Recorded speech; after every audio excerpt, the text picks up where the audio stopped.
Lo que me han convocado es el juicio oral. Y dentro del juicio oral, que es un tema muy amplio, me han pedido que trate el tema de los principios, las etapas y el rol de los sujetos procesales.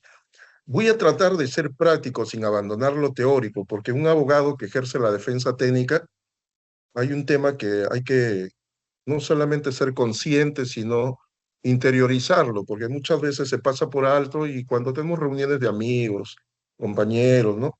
Muchas veces, repito, se pasa por alto, siempre actuando de buena fe, ¿no?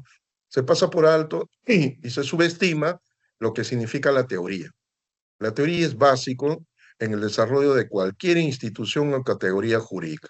Y en términos de lo que significa el ejercicio del derecho, con mayor razón. Y esto se aplica para todo, pero en derecho, con mayor razón. Lo resalto, hago hincapié en ello, porque inclusive para acabar un hoyo, para hacer una zanja y construir una casa, no es tan simple como que hacer el hoyo, poner el concreto y la columna y se acabó. Porque si fuese así, pues habrían albañiles que hubieran construido la Torre Eiffel, habrían albañiles que hubieran construido el Coliseo Romano, habrían albañiles que hubieran construido Sacsayhuaman, y eso no es así. Son profesionales en esa materia los que han construido en términos de primero planificado, ideado, teorizado, para poder plasmar en los hechos lo que en la cabeza, en el cerebro del ser humano, ya lo habían construido.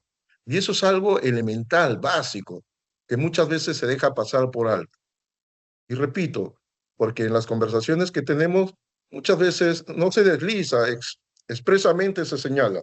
¿Para qué tanta lectura? ¿Para qué tanto estudio?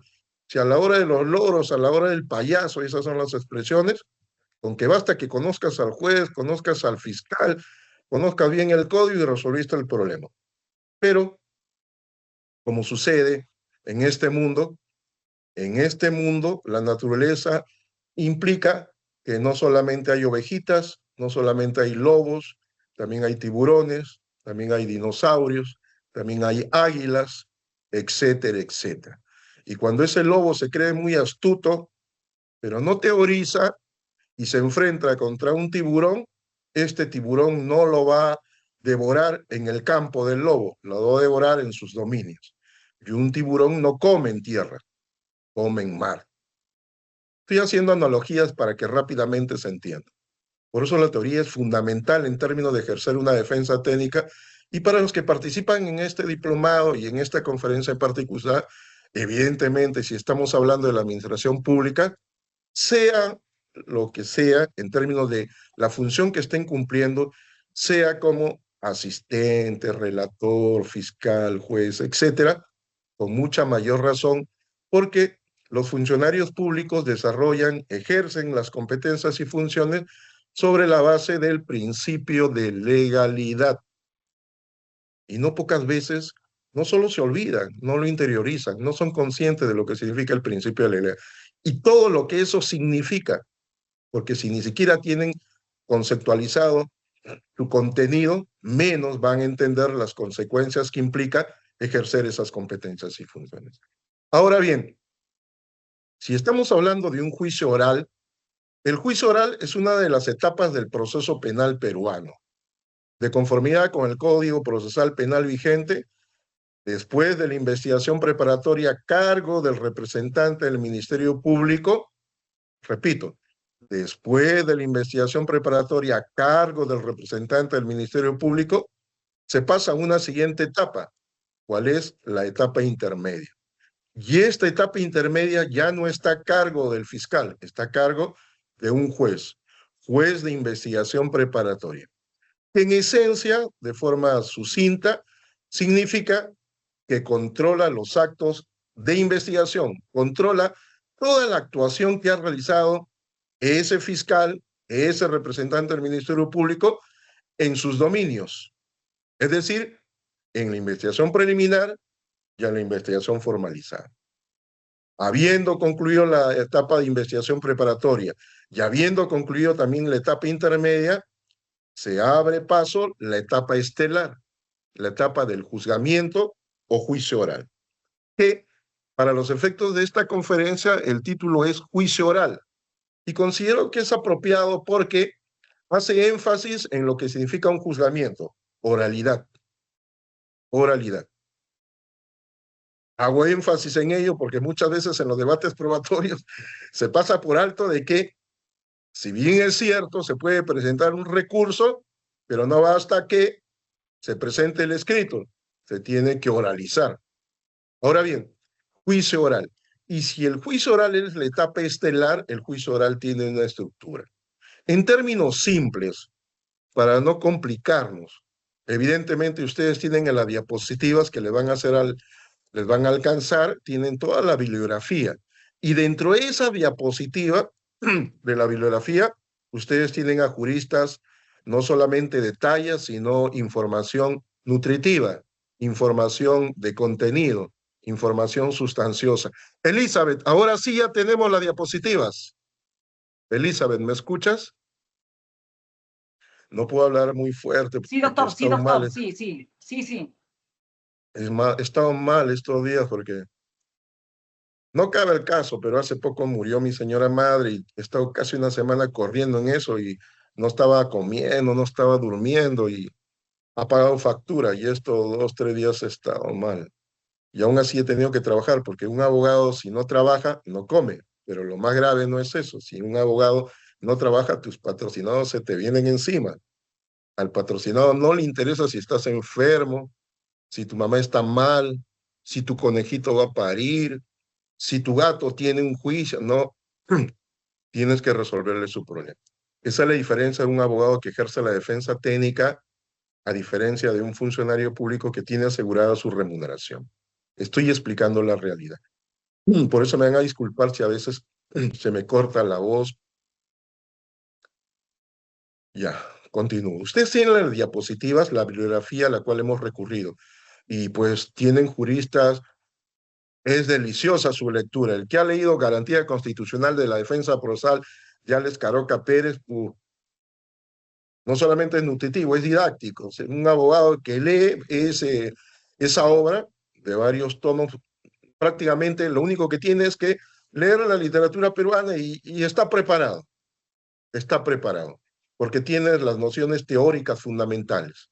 Y obviamente cuando hemos recurrido a Andrés Beitelman y Mauricio Dus, los chilenos, sobre la litigación penal, juicio oral, porque en la región fueron los primeros que plasmaron el nuevo proceso penal, a pesar que como ya tienen conocimiento todos acá, porque lo hemos estudiado en las salas universitarias, el Perú fue innovador en términos de legislación con el nuevo Código Procesal Penal, innovador en términos de legislación, pero no fue innovador en términos de materializar, es decir, de aplicar, de administrar justicia. Eso fue décadas después, con el nuevo Código Procesal Penal.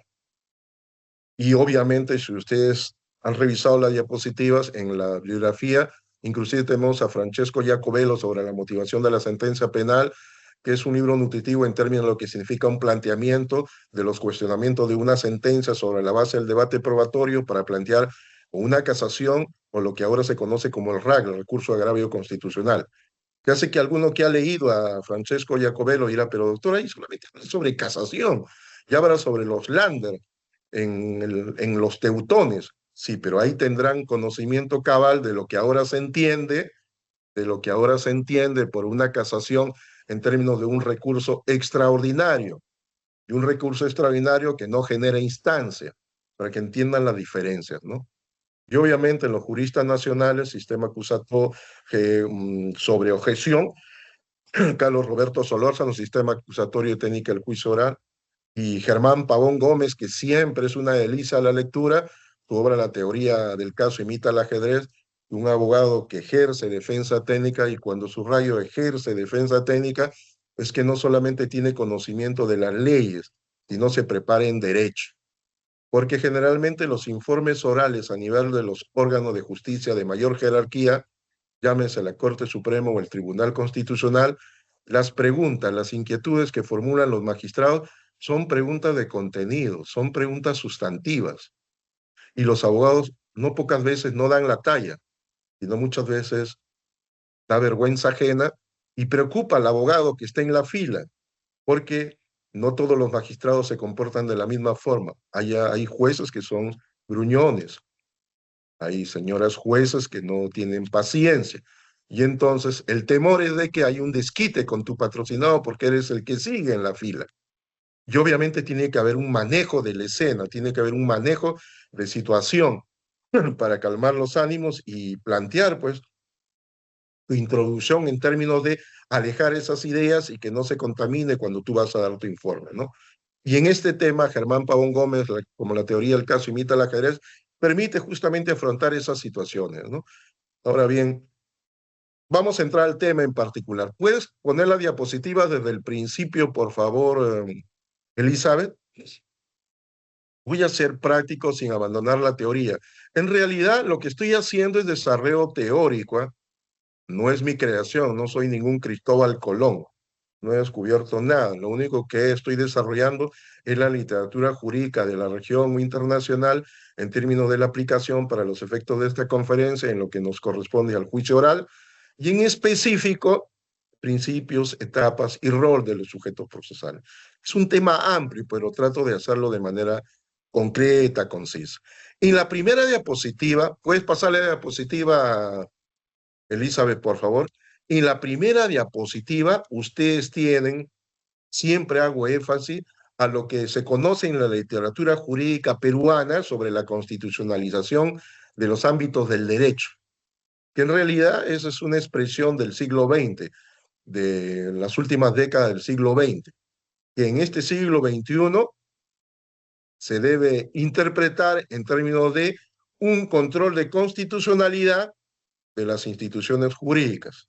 Si estamos a la par de lo que muchos funcionarios utilizan órganos supranacionales, y no está más decirlo, pronunciamientos supranacionales, entonces bajo un control convencional. Que eso no significa renegar, alejarse de nuestra soberanía, por la sencilla razón de que la Constitución Política del Estado, la vigente, 1993, en su cuarta disposición final y transitoria, contempla, exige, es vinculante el control convencional. No estoy inventando, no estoy exagerando, texto expreso de la ley, cuarta disposición final transitoria de la Constitución Política del Estado vigente. Por eso en esta diapositiva ustedes tienen como introducción, señalo, en nuestro proceso penal, lo traduzco, en nuestro juicio oral, para que se entienda, en nuestro proceso penal 2024, y en este caso estamos 7 de noviembre del 2025, ¿por qué señalé 2024? En las diapositivas quería comprender unos temas que se habían desarrollado el año pasado a la luz del Código Procesal Constitucional del año 2021, pero no me dio tiempo, no me dio tiempo. Entonces tuve que descartar varias folios de las diapositivas porque dije, no voy a terminar de hilvanar eso y después voy a quedar en el aire. Y por eso en mi diapositiva está lo 2024 que debió poner 2025. Pero en nuestro proceso penal de hoy, 7 de noviembre del 2025, subrayo, 7 de noviembre del 2025. ¿Y por qué lo subrayo? Porque estamos en el siglo XXI, no a inicios del siglo XXI. Estamos en el siglo XXI en la tercera década. ¿Y por qué el subrayamiento? Porque en esta década, en el 2021, entró en vigencia el nuevo Código Procesal Constitucional. Deberá ser Y este depositado Código para Procesal el mandante Constitucional, mediante certificado Elizabeth, de efecto judicial ante el juzgado bajo procedimiento de ley. Notifíquese el oficio a la ¿puedes causa apagar el audio, electrónica de la Elizabeth? parte. ¿Alguien está hablando para no distraer, por favor? Ya, ahora sí. ¿Por qué decía énfasis del 7 de noviembre al 2025? Por eso había puesto inclusive en mi primera diapositiva 2024, porque en esta tercera década entró en vigencia el nuevo Código Procesal Constitucional. Ya sé que los que han leído teoría constitucional, yo me compré prácticamente todos los libros porque generalmente me llamaban para conferencias en constitucional a otras instituciones, e inclusive uno de sus gestores, el doctor Macías, en su obra constitucional, curiosamente, entre todas las propuestas, no desarrollaba el principio inaudita partes, pero sí desarrollaba lo que significaba el rechazo liminar. Es algo fundamental en el nuevo Código Procesal Constitucional. No piensen que me estoy distrayendo. Repito, siempre las conferencias que doy las doy desde una perspectiva del abogado litigante. ¿Y por qué lo hago? Porque generalmente las conferencias que se dan las dan o magistrados del Ministerio Público o magistrados de los órganos jurisdiccionales. Y es obvio el sesgo que hay.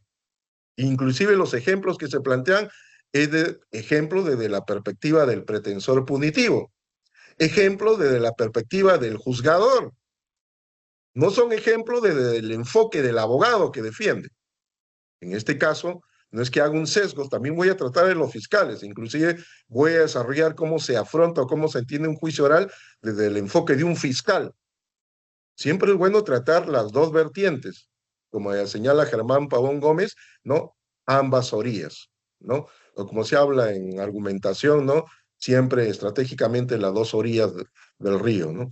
Y en este caso, el nuevo Código Procesal Constitucional es un proceso residual para los efectos de un proceso judicial ordinario, porque el juicio oral, lo que es materia de debate, en los hechos, generalmente el abogado no tiene las de ganar. Esa es una realidad.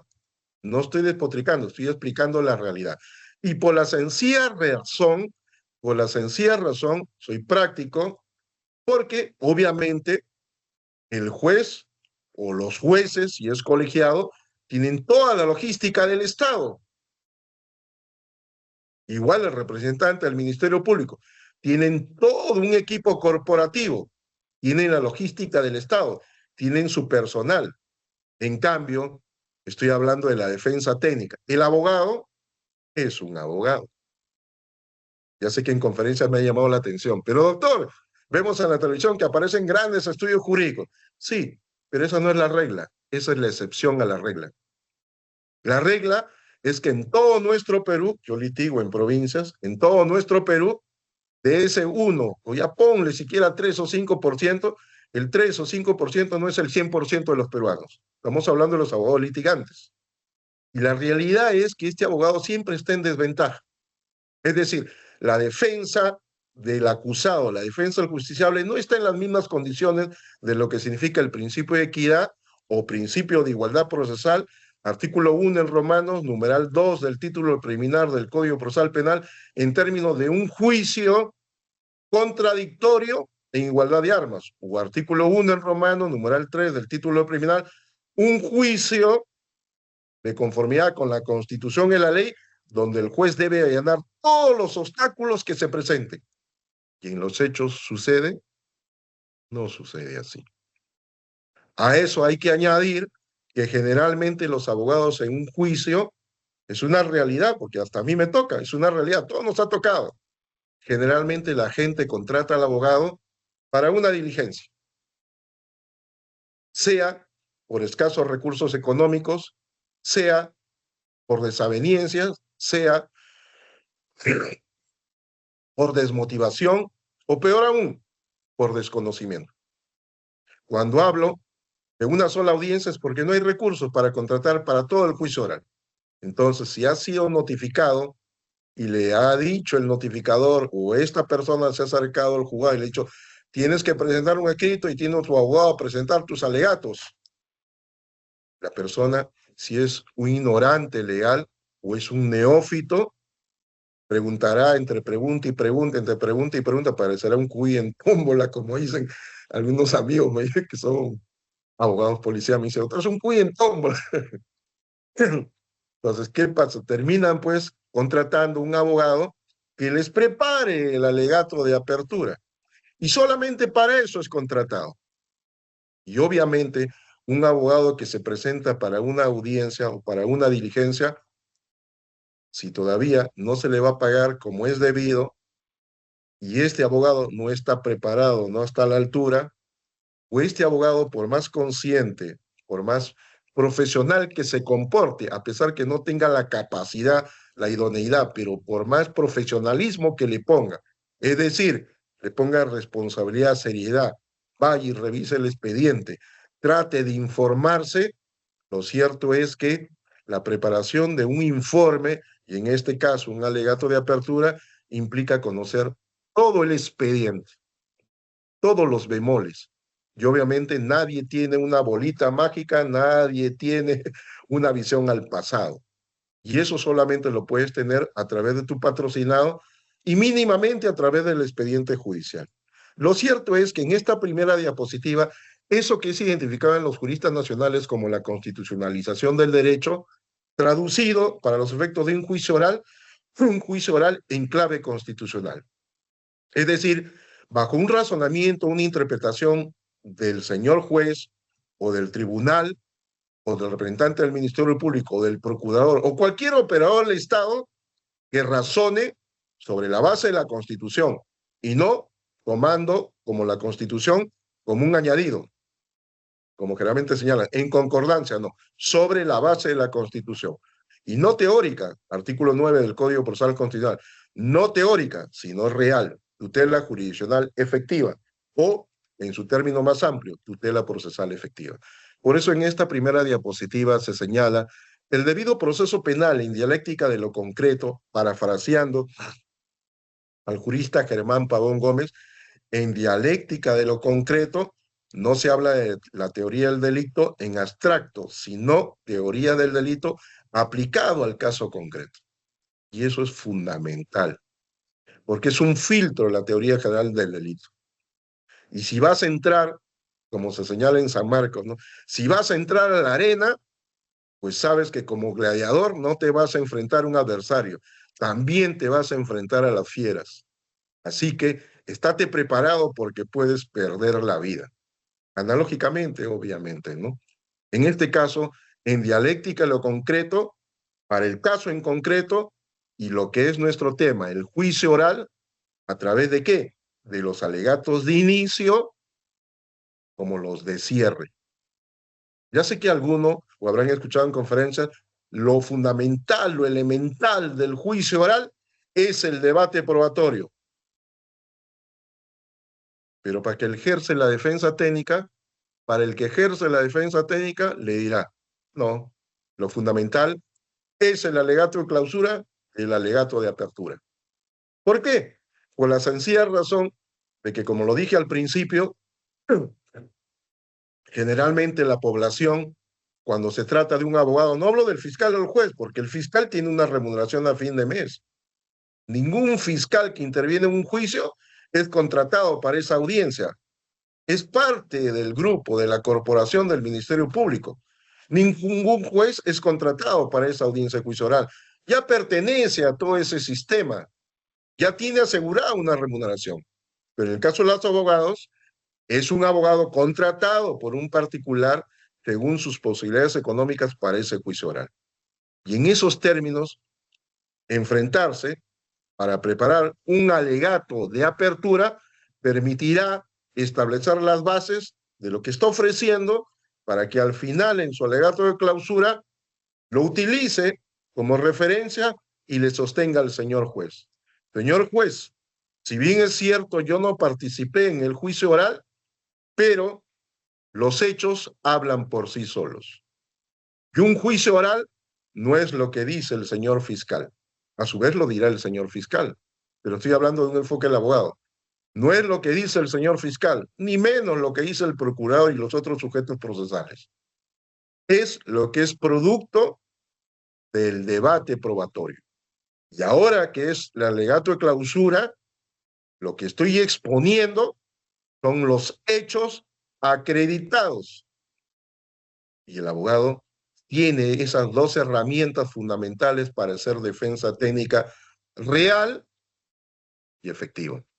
Tutela procesal efectiva. Artículo 9 del Código Procesal Constitucional o, utilizando las garantías constitucionales positivizadas en el Código Procesal Penal, título preliminar, artículo 9, numeral 1.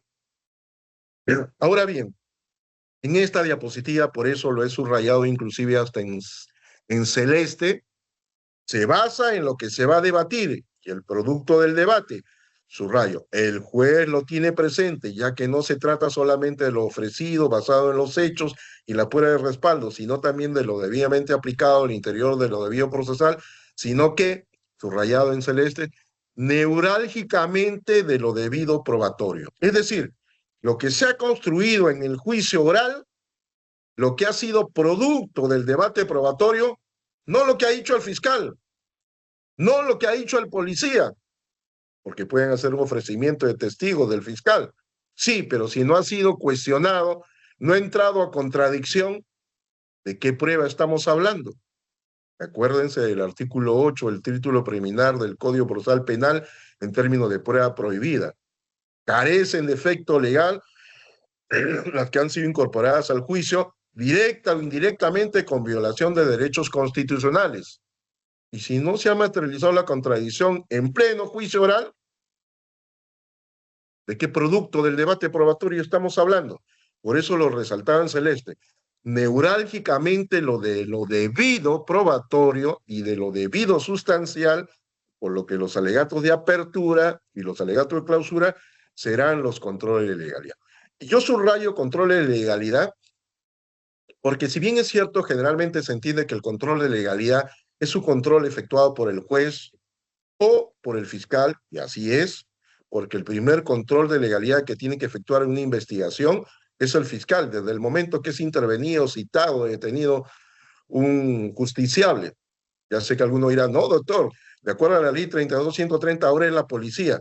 Sí, lo sé, pero la policía no tiene competencias, la policía tiene atribuciones, y eso hay que tenerlo bien claro. Cuando tengo reuniones con algunos amigos que justamente litigo, o inclusive a muchas veces también enfrentado, doctor, por favor, yo sé que conoce a tal persona, por favor, pues llevémonos bien, ¿ah?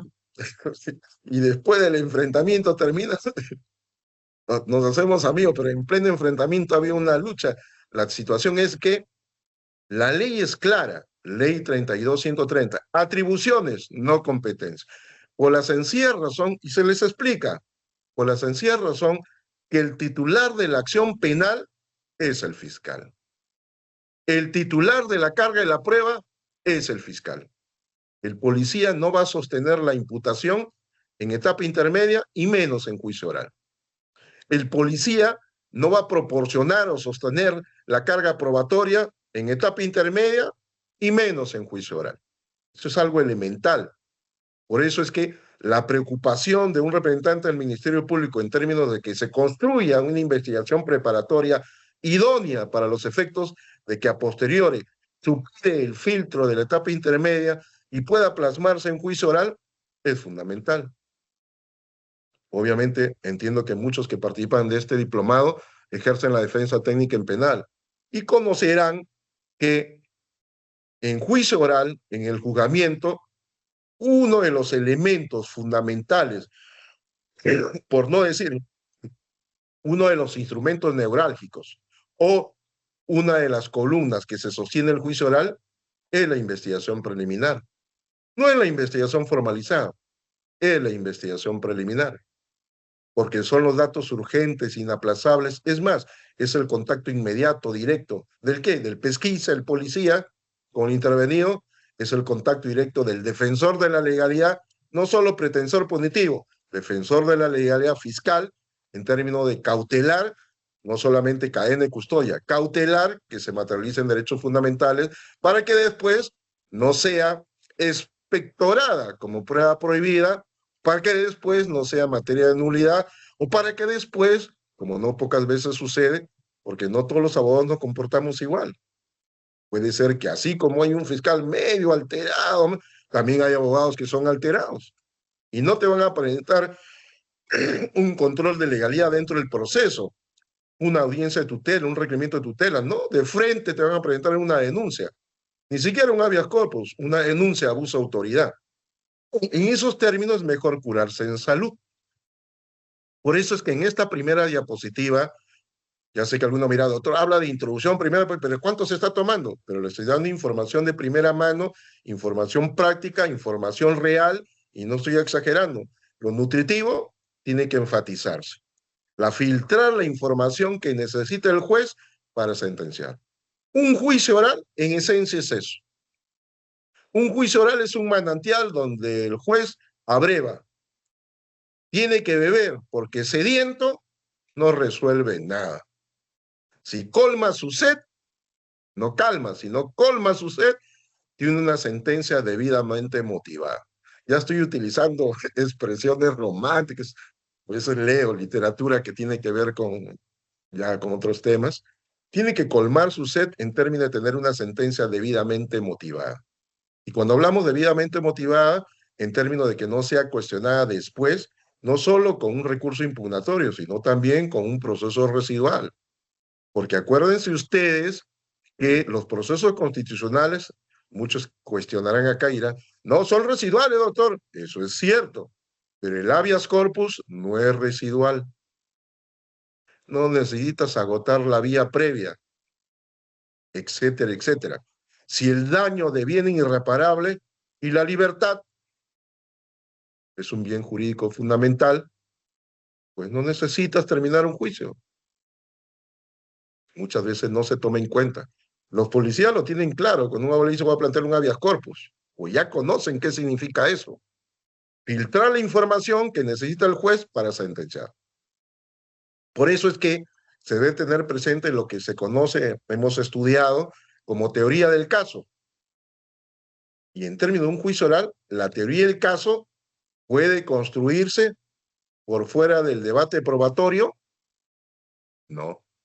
La teoría del caso se construye con el debate probatorio, no fuera del debate probatorio. Hay que tenerlo presente, porque ustedes habrán leído algunos pronunciamientos de la Corte Suprema que muchas veces, bajo una interpretación extensiva analógica, desnaturaliza instituciones jurídicas. Y los jueces se deben a la Constitución y la ley. Jueces, fiscales se deben a la Constitución y la ley, no a la jurisprudencia. Alguno dirá, este abogado está hablando piedra. ¿No ha leído la ley orgánica del Poder Judicial? Claro, 116 la ley orgánica, pero leen también el artículo 22. Pues si pues todo va a ser la Corte Suprema, ¿por qué necesitamos jueces? ¿Para qué necesitamos fiscales? Que la Corte Suprema se acerque a resolver cada caso. No necesitamos tanto burócrata, así de simple. No necesitamos fiscales, no necesitamos jueces de inferior jerarquía. Que la Corte Suprema, bajo su inteligencia artificial, comienza a resolver y se acabó el asunto. ¿Por qué necesitamos jueces y fiscales? Y ellos mismos se contradicen. Entonces, ¿para qué están los acuerdos plenarios? Y justamente se trata de corrección, pero corrección ayuda, no significa resolver el tema. Como muchas veces cuando estás con un amigo y te dice, ayúdame, y piensa que la ayuda es que tú le vas a hacer el trabajo. Ayudar es contribuir a solucionar el problema, pero el trabajo lo tiene que hacer a él. Simple porque él es el juez. Tú le das una pauta o lo orientas, pero él tiene que resolver el problema. Por obvias razones. Por eso es que ninguna teoría del caso puede construirse, es decir, acabada, por fuera del debate probatorio. Tiene que ser como consecuencia de lo debatido en el juicio oral. Todo lo que se ofreció ya ha sido debatido. No puede dejarse al libre albedrío ni al subjetivismo del fiscal, del procurador, de las otras partes procesales y así también de la defensa. Porque así como hay abogados preparados, abogados serios, abogados profesionales, también hay abogados improvisados, abogados pues irrespetuosos, porque los vemos en la televisión. Podemos no compartir las actitudes arbitrarias o prevaricadoras de un juez, de un fiscal, ¿no? De ejercicio abusivo de autoridad, pero aún así un abogado no le puede faltar respeto a un fiscal o un juez. Lo vemos en la televisión. Más bien lo que desnaturaliza es justamente ese argumento en luchar por la justicia y él mismo o ella misma se desacredita. Comencemos por eso. Por eso se dice que un abogado que actúa profesionalmente comienza por la seriedad. Desde el primer momento que se constituye una delegación policial. Ya sé que algunos miran, doctor, pero los policías me tratan mal. Pero si te haces conocer y te identifican, que no solamente eres respetuoso, que inclusive les explicas, ya sé que alguno mira, doctor, yo le explico, me falta respeto. No lo niego, también me pasa a mí. Inclusive me ha sucedido, lo he contado con muchos amigos. Un poco más si te quieren pegar. Le digo, discúlpeme, capitán, entonces creo que me voy a retirar, me he equivocado. Ah, reconoce que se ha equivocado. Sí, le digo, mi patrón le voy a decir que contrate un boxeador. Se está burlando. Sí, porque yo he venido aquí a litigar, a ejercer mi trabajo de acuerdo a ley. Pero entiendo que aquí se necesita boxeadores. Y yo no trabajo así. Yo sé lo que tengo que hacer. No me está amenazando. No, al contrario. Le estoy poniendo los puntos sobre las i. Sales y a la puerta te el subalterno. Todo, por favor, regreses. Comienza a reflexionar. ¿Para qué pelear? Primero, ya los abogados que superamos los 40 años, nosotros no estamos para malograrnos la salud. Segundo, nosotros no somos abogados pagados por el Estado. No trabajamos por una empresa. Somos abogados independientes. Entonces, nuestra salud es fundamental, pero asimismo tenemos tanta carga o tenemos carga que nos permite también desaforarnos, desintoxicarnos, porque atender otro problema implica atenderlo también con seriedad y concentrado, etcétera, etcétera. En esta primera diapositiva, justamente lo que señala en la jurisprudencia comparada, como también en la nacional, ¿no? Es nulo de pleno derecho la prueba que se hubiera obtenido con violación del debido proceso adjetivo. Y ustedes conocen qué es el debido proceso adjetivo. Es un contenido del continente debido proceso. El debido proceso tiene dos manifestaciones, adjetivo y sustantivo. Y el debido sustantivo, debido proceso sustantivo, es otro contenido del debido proceso. La diferencia entre ambos es que el debido proceso objetivo son esas garantías mínimas que tienen que ver con justamente la viabilización del proceso en términos de materializar las garantías y derechos fundamentales del justiciable. Y el debido proceso sustantivo, estoy haciéndolo sintético, ustedes ya entienden, pero para aquellos que no manejan constitucional, debido proceso sustantivo en términos de aplicación del principio de razonabilidad y proporcionalidad. Porque no basta que hayas emitido una disposición fiscal, no basta que hayas emitido una resolución judicial, entre comillas, motivada. Sí, los argumentos, los considerandos, no concuerdan con el fallo, con la decisión. Hay incongruencia lógica y jurídica. No hay razonabilidad y menos proporcionalidad. Por eso, lo que ha sido recogido en nuestro ordenamiento jurídico, en términos de lo que significa el juicio oral y la etapa emblemática para los abogados, porque tratar este tema, le digo, es amplio. Para este tema en particular, voy a hacer énfasis en lo que es el alegato de clausura, sin descuidar el alegato de clausura en la discusión final. Y en esa discusión final es importante que lo tengan presente.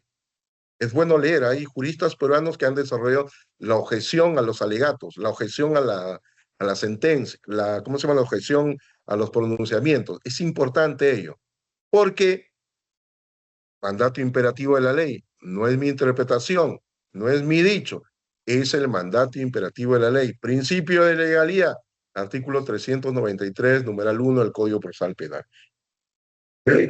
El juez penal no podrá utilizar, subrayo, el juez penal no podrá utilizar para la deliberación pruebas diferentes a aquellas legítimamente incorporadas en el juicio.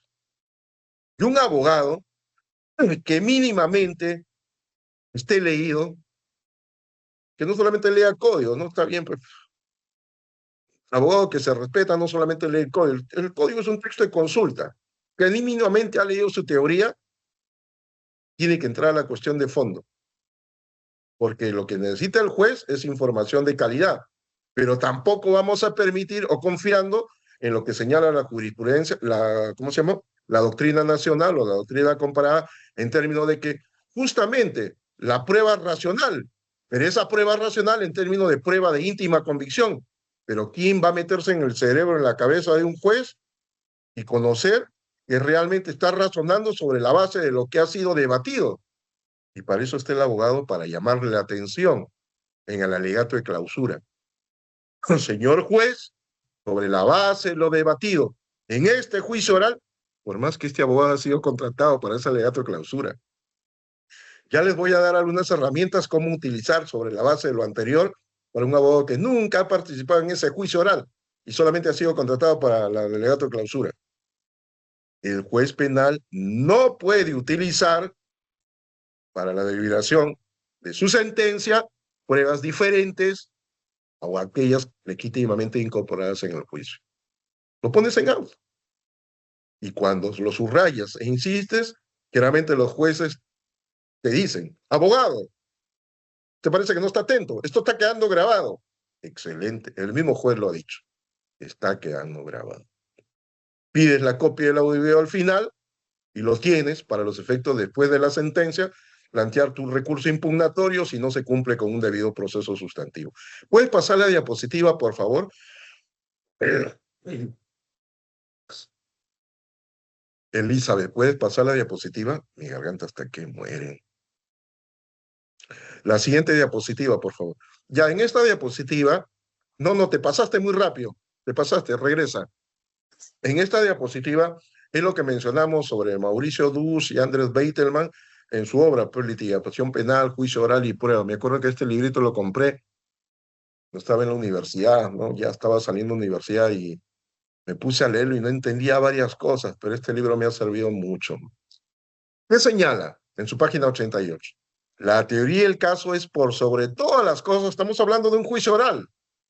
De un juicio oral, etapa estelar, el abogado tiene que estar preparado, porque ténganlo presente, el fiscal ya viene preparado. Así el fiscal en la primera audiencia, donde se inicia el juicio oral, venga con el argumento, señor juez, por si acaso me he constituido reemplazando al fiscal que tenía que presentarse. Señor juez, estoy sustituyendo a la señorita fiscal que está enferma. Señor juez, he venido suplantando a la fiscal que estaba presente porque hoy día va a alumbrar su hijo, bla, bla, bla, bla, bla. El argumento que le den, pero ya viene preparado. Repito, tiene toda la logística y todo ese trabajo viene preparado con semanas o meses de anticipación. El abogado que no lo tenga claro, ni siquiera se haya preparado en teoría que es estrategia legal, está perdido.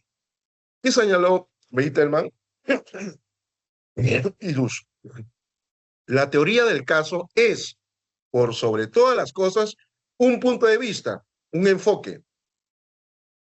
Es decir, tú le das tu enfoque, tu visión al juez para que vea las pruebas logradas en el juicio oral a través de tus ojos, a través de tu lente. Señor juez, me quito mis binoculares. Vea, porque usted no ve bien. Señor juez, me quito mis lentes. Vean, no necesito. Estoy hablando analógicamente. Lo estás formulando en términos de qué? De tu alegato de apertura en el ofrecimiento y de tu alegato de clausura en la construcción de tu proceso en términos de los intereses de tu patrocinado. Por eso, Beitelman y Dus señalan, la teoría del caso es, por sobre todas las cosas, un punto de vista. La teoría del caso es un ángulo desde el cual es posible ver toda la prueba. Un sillón cómodo y mullido, desde el cual apreciar la información que el juicio arroja. Inclusive hablan, si uno está leyendo a Goethe en Fausto, ¿no? Mullido, ¿no? Exponiendo su cuerpo, me hace recordar. Un sillón cómodo y mullido desde el cual apreciar la información que el juicio arroja. En términos tales que si el tribunal contemple el juicio del sillón, llegará a las conclusiones que le estamos ofreciendo. Se trata justamente de ese poder de convencimiento, no solo con persuasión, sino sobre la base de lo que hemos construido en el debate probatorio. Y si este abogado ha sido contratado para esta diligencia, es decir, para el debate de clausura, sobre la base de lo que este abogado, mínimamente en su seriedad, en su profesionalismo, ha copiado esa información para tener conocimiento, entre comillas, más o menos cabal, qué es lo que tiene que exponer. Por eso es que señalamos al principio en dialéctica de lo concreto, la teoría del caso, sobre la base de la teoría del delito, no en abstracto, sino en nuestro caso específico, ¿no? ¿Puedes pasar la diapositiva, Elizabeth? Lo que he señalado es fundamental, es trascendental para un abogado que ejerce la defensa técnica. ¿Por qué? Porque lo que se conoce como la teoría del caso, que yo lo denomino la estrategia legal, ya pues no vamos a ver lo que significa la estrategia, una estrategia romana, siciliana, en fin, ¿no? Pero la teoría del caso en concreto brota de los hechos acaecidos, como dicen los juristas, ¿no? En circunstancias modales, temporales, espaciales y motivacionales. Y brota de una adecuación al concepto de la conducta punible, es decir, del juicio integrado resultante. En términos simples, de la valoración de la adecuación de la conducta corporal al injusto típico, singular. ¿Cómo se digiere eso? Traducido, en verbo rector conjugado y demás aspectos estructurales, pues, ¿no?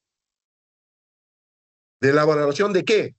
De la adecuación de la conducta corporal al injusto objetivo subjetivo, que el juez lo va a evaluar. De la atención del mandato mediante el cual se consagra que la causalidad por sí sola no basta para la imputación jurídica del resultado. ¿Por qué? Porque este se liga al principio que establece la erradicación de toda forma de responsabilidad objetiva. Acuérdense del debate. El debate significa la materialización del principio de contradicción. Y una contradicción no solo en términos de forma, también en términos de contenido, en términos sustanciales. Por eso es que se dice que la teoría del caso en concreto también surge de lo que no se concibe como conducta punible. Si el hecho es atípico, y aún así ha llegado a juicio oral, y aún así se está debatiendo en el juicio oral, ¿qué tiene que hacer el juez? Por la ley de la gravedad, por el peso de los hechos, como conducta punible, cuando el acto, la conducta es atípica, en donde se involucra la ausencia de conducta típica, la ausencia de conducta antijurídica, las excluyentes de culpabilidad, en suma, las excluyentes de responsabilidad penal. Por eso, en términos de lo que es la teoría del caso, la estrategia legal, es fundamental. Ustedes tienen esta diapositiva, algo que es elemental para un abogado que ejerce la defensa técnica. Si ustedes revisan el Código Procesal Penal, el título preliminar no es otra cosa que son garantías constitucionales. Para la garganta no puedo hablar. ¿Sí se me escucha, no, Elizabeth? Creo que estoy hablando solo. Elizabeth, ¿me escuchas? Sí, doctor, se le escucha. Doctor, sí se le escucha, por si acaso. Ya, sí se le escucha bien. Ya, gracias. Que antes que estaba en una diligencia me llamaron la atención que no hablaba y estoy tratando, prácticamente gritando para poder hablar. Ya, así, lo que ustedes tienen en las diapositivas, ¿por qué he enfatizado con el título preliminar del artículo 9? En realidad, el abogado que ejerce la defensa técnica tiene que no solo conceptualizar, sino interiorizar el título preliminar del Código Procesal Penal. Las armas de batalla, las herramientas jurídicas para una defensa técnica idónea es el título preliminar del Código Procesal Penal. ¿Y por qué?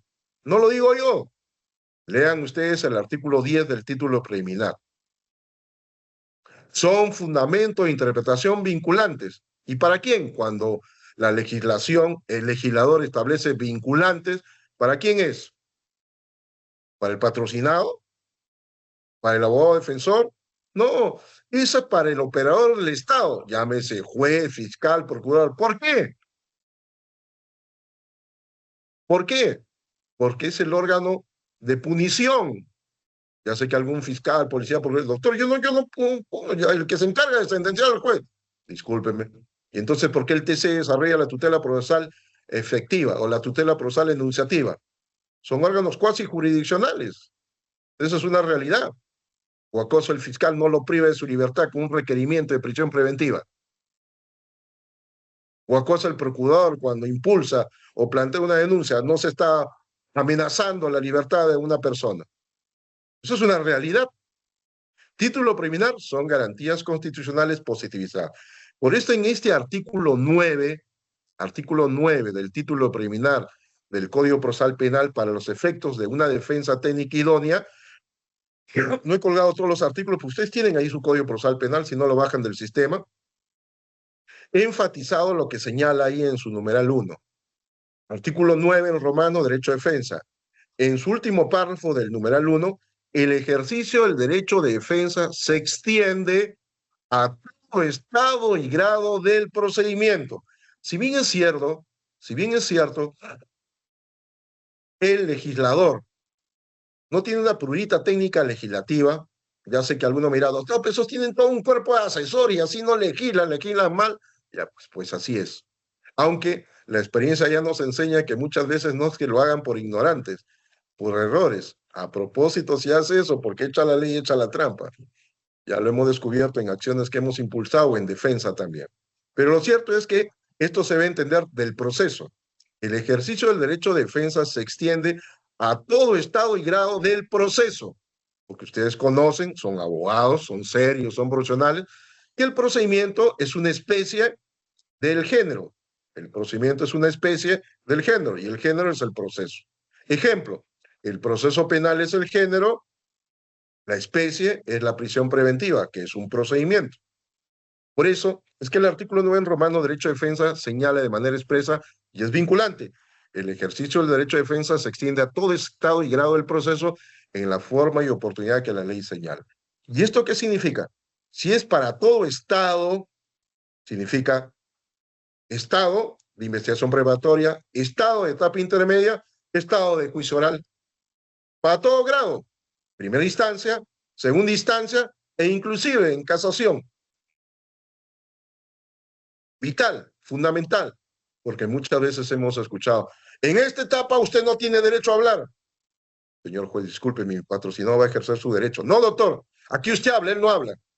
Señor juez, discúlpeme, la ley es expresa. Es más, la ley no solamente se expresa, en concordancia con el artículo 10 del título preliminar, es un fundamento de interpretación vinculante. Mi patrocinado quiere hacer uso de la palabra. Le prohíbo, señor juez, repito por segunda vez, es su derecho. Es su derecho. Expresamente señalado en la ley. Abogado, ya lo repetí por segunda vez, no lo voy a repetir una vez más. Muy bien, señor juez. Quiero que quede consignado en acta. No va a quedar consignado en acta, está quedando grabado en audio y video. Excelente, señor juez. Artículo 9, el título preliminar. ¿Puedes pasar la diapositiva, Elizabeth? Si esto es así,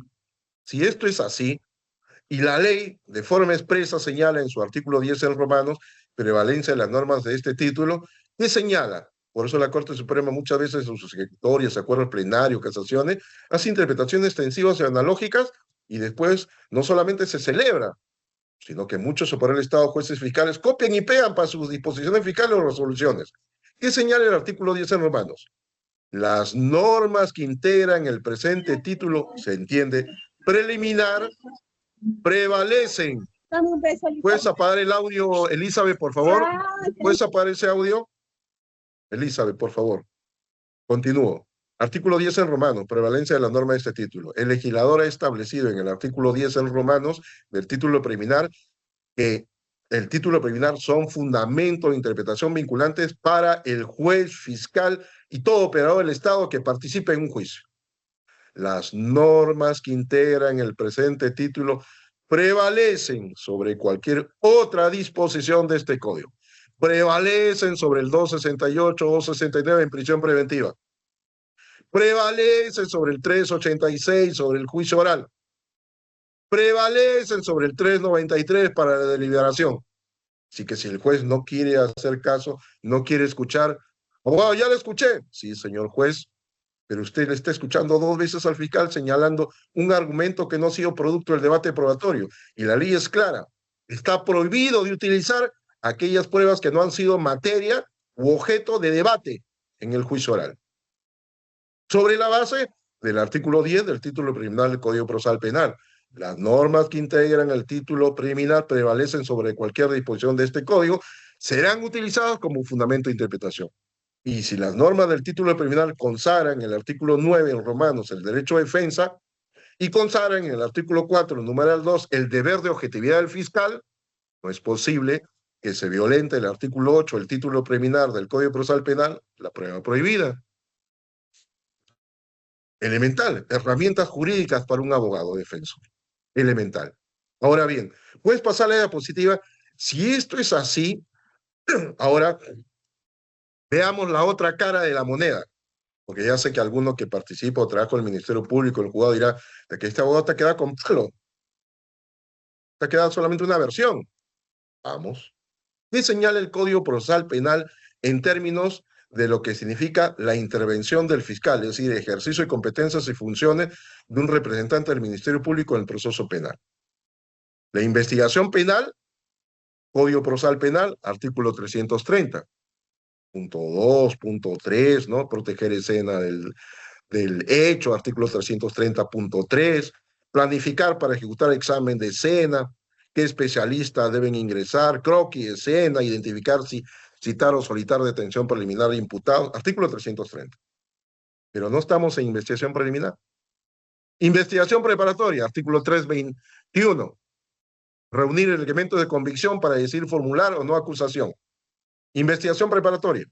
Determinar delictuosidad, construir la teoría del caso, manifestación de testigos e imputados, hipótesis de hecho con evidencia obtenida, solicitar la prisión preventiva, etcétera, etcétera, etcétera. Pero no estamos ni en preliminar ni en preparatoria. Ahora bien, etapa intermedia. Dispuesta la conclusión de la investigación preparatoria, el fiscal decide en el plazo de 15 días si formula acusación, siempre que exista base para ello o si se requiere el sobreseimiento de la causa. Artículo 342 al 352 del Código Procesal Penal. Pero no estamos en etapa intermedia, estamos en el juicio oral. Esa sistemática del Código Procesal Penal en términos de lo que significa enfrentar y afrontar un juicio oral, el fiscal se entiende que es consciente, porque no solamente ha conceptualizado sus categorías e instituciones jurídicas, sino ha interiorizado cuáles son las consecuencias legales, independientemente de las consecuencias sociales. Ese es otro tema, que muchas veces llevan juicios paralelos, lo que se conoce en la doctrina como juicios paralelos. Estamos en el juicio oral. Y en el juicio oral, un fiscal, ¿qué es lo que hace? Antes del juicio oral, preparar la estructura de la teoría del caso a presentar. Preparar a los testigos que serán oídos en juicio. Lo dije al principio en la introducción. ¿Qué hace un abogado? Repetir la realidad. La realidad es que del 100% de los peruanos que tienen juicios en el Perú, de ese 100%, el 90 o 80% contratan abogados para una audiencia, para una diligencia. Y de ese 20% restante, de ese 10% contratan para un procedimiento. Y solamente un 10%, un 5%, generalmente un 5%, contratan para todo un proceso. Y ese 5% que queda, se va a suicida. Con un abogado de oficio, que ya sabemos la consecuencia de un abogado de oficio. Ahora, ya sé que alguno me dirá, doctor, pero yo conozco abogados de oficio muy preparados, yo tengo varios amigos abogados de oficio, y son muy preparados, muy capacitados. Estoy hablando de todo el Perú, de todo el Perú. Ya pues esos son los suicidas. La realidad es que generalmente es contratada para una diligencia, para una audiencia. Si el fiscal, antes del juicio oral, prepara la estructura de la teoría del caso a presentar, prepara a los testigos que serán oídos en el juicio, prepara sus pruebas documentales, este abogado que es contratado para una diligencia, se va a iniciar el juicio oral, va a prepararlos, e inclusive si el cliente le está diciendo, ¿cuánto me va a cobrar? Entiendo que muchos cobran 200, 300 y todavía quieren rebajar, ¿no?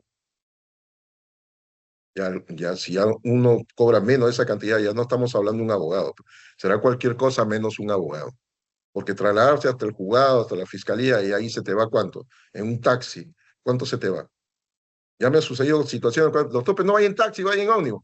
Señora, si vaya en ómnibus, usted vaya en ómnibus, señora. Yo no tengo tiempo para perder. Vaya nomás, no se preocupe. No, doctor, ¿cómo va a rechazar mi plata? No, vaya nomás, señora. Yo voy en ómnibus, ¿cuándo voy a llegar? Mañana. Yo tengo otros casos que atender. Si yo voy a ir, voy en un taxi, toda la mañana me tomo ahí, salgo con un taxi y voy a resolver otro tema. Estoy hablando con un profesional. Mínimo son 300, 500 soles. Y aún así, estás haciendo una labor altruista. Si estoy hablando que el fiscal, antes del juicio oral, prepara la estructura de la teoría del caso, estoy hablando de la estructura. Y obviamente esa estructura se va a plasmar en el juicio oral. Un abogado medianamente preparado ya tiene conocimiento. ¿Por qué? Porque ha leído, se ha preparado con anticipación. Como muchos de los que participan de este diplomado, autodidácticamente se van preparando. Dicen, no, el abogado ahorita está explicando, pero en la diapositiva nos ha dado cuál es la bibliografía. Voy a leer. Autodidactas. Preparan los testigos que se han oído juicio, preparan sus documentales. Por eso es que en el alegato inicial, ¿quién es el que comienza los alegatos de apertura? ¿Quién es el que comienza los alegatos de clausura? No en balde es el fiscal. Generalmente me preguntan eso en las conferencias que doy en universidades o en centros de estudio. ¿Por qué, doctor? Por obvias razones, muchachos. Cuando es detenida una persona citada, esa persona que se considera que no ha cometido delito, ¿él voluntariamente va a ir a declarar? No, doctor. ¿Y ahí? ¿Y por qué tiene que ir obligado, pues si no, dice que lo van a detener. ¿Y quién exige, quién requiere? ¿No es el fiscal? El titular de la acción penal, el titular de la carga de la prueba. Por esas razones, como es el pretensor positivo, es el que inicia el alegato de apertura, el acto de clausura. Y eso, le estoy dando una herramienta para ustedes, para los abogados defensores, ese es un talón de Aquiles para la Fiscalía. ¿Por qué? Porque le permite al abogado defensor que es contratado para esa audiencia, y espero que aquellos que están participando no se cierren solamente con eso, que si no han tenido tiempo para preparar, de lo que han escuchado al fiscal, tomar nota y comenzar a cuestionar. Pero obviamente no van a cuestionar por hablar. El que tiene boca habla, pero un profesional no habla con la boca, utiliza su cerebro, apuntará la información y con la misma estará cotejando con la legislación, con la jurisprudencia. Y siempre tiene que leer. Por eso el alegato inicial, a través de la narración que realiza el fiscal, va a buscar atraer la atención del juez. Ya sé que alguno me dirá, doctor, generalmente leen. Sí, pues leen. Si eres un abogado que ejecute estrategia legal, es una ventaja para ti. Lo expones. Y cuando incurren errores, lo evidencias. ¿Por qué te pones a pelear? Ahora, me ha sucedido casos en el cual no solamente lees, sino es ofensivo y algunos son hasta prepotentes, ya, pues no solamente lo expones. Pero lo cierto es que en el alegato inicial, el fiscal, como ya está preparado, pues tienen toda una logística, tienen una corporación, tienen su personal, pero ese profesional, y conozco fiscales no solamente muy serios, sino cualificados, ¿qué va a hacer? Presentar la teoría del caso, las proposiciones, las fácticas, las jurídicas y las probatorias. ¿En un tiempo promedio de cuánto? Supuestamente la teoría señala debe ser 5 a 10 minutos. Pero en los hechos, los que hemos participado en las audiencias, los que están acá y ejercen defensa técnica, generalmente se toma media hora, una hora y a veces hasta más horas. Y por eso la audiencia donde se programa para alegatos de apertura duran 2 o 3 sesiones, porque en una sesión nomás se toma el fiscal para hablar. Pero lo cierto es que lo idóneo es que sea 5 a 10 minutos. Es lo que señala la doctrina, ¿no?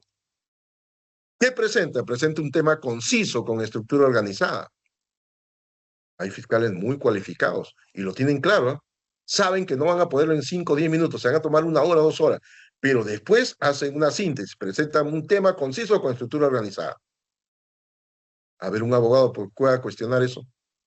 Tiene que estar preparado. Ese abogado que fue contratado para esa diligencia, ya fue. Y si se atreve a cuestionar a ese fiscal, caballero, pescadito, pescadito, porque ¿qué va a hacer ese fiscal? Uf, se va a relamer, va a frotar las manos y sabe que siga hablando de este abogado. Porque lo va a traer a su dominio. Y el abogado no va a saber cómo desenvolverse ahí. Se lo van a comer vivo. ¿Qué va a hacer el fiscal en su alegato inicial?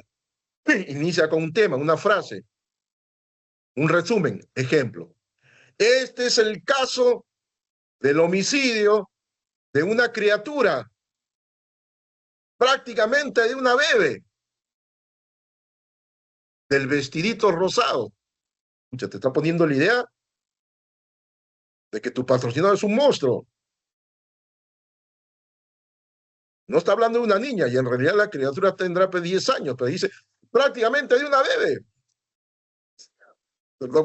Vestidito rosado. Candil. Todo el mundo voltea a ver a tu patrocinado. Es un monstruo. Ese es un desgraciado. Crucial. ¿Y cómo culmina su alegato inicial?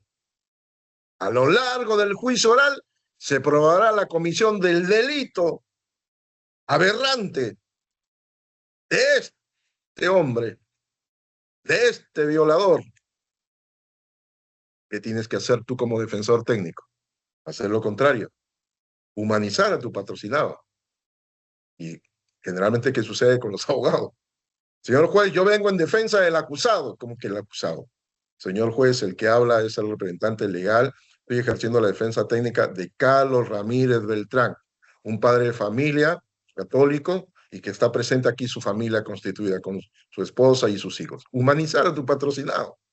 Si no, pues te conviertes en asistente del fiscal. Si eso es el alegato inicial, el alegato de apertura del fiscal, ¿qué hará en el examen directo?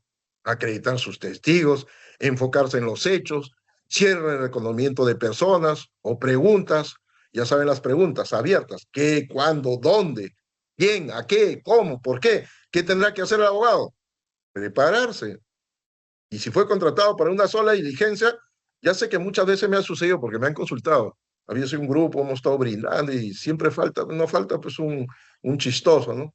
Yo lo arreglo así, así, ya. Tú no contestas nada, pues no falta siempre entre el grupo, traen a personas pues, que hablan cualquier cosa, ¿no? Estamos hablando de profesionales, no estamos hablando pues de gente malograda ni menos delincuente, ¿no? El contraexamen evalúa si es pertinente realizarlo o no. El fiscal va a evaluar eso. Si le conviene realizar o no. Formular preguntas cerradas, respuestas sí o no. Preguntas orientadas a desacreditar al testigo. Interés con una de las partes del proceso. Es lo que va a hacer el fiscal. Ahora bien, si esto es así, el abogado, ¿qué tiene que hacer? Como en ese alegato de apertura, el que inicia es el fiscal, hay un orden establecido en la ley. Al final le toca al abogado. Ese ofrecimiento será sobre la base de lo que ha leído en el expediente. Si es que pudo leer el expediente, si no pudo leer el expediente, ya saben, pues es un abogado suicida, ¿no? Te va a guiar por lo que le dice el patrocinado. Y todo abogado profesional que se merece respeto a sí mismo ya tiene conocimiento que tu patrocinado te dice en el mejor de los casos el 50% de la verdad. En el mejor de los casos. Y no pocas veces no te dice la verdad. Para eso está el expediente. Ya, lo cierto es que es así. Por eso es que lo que ustedes tienen en esa diapositiva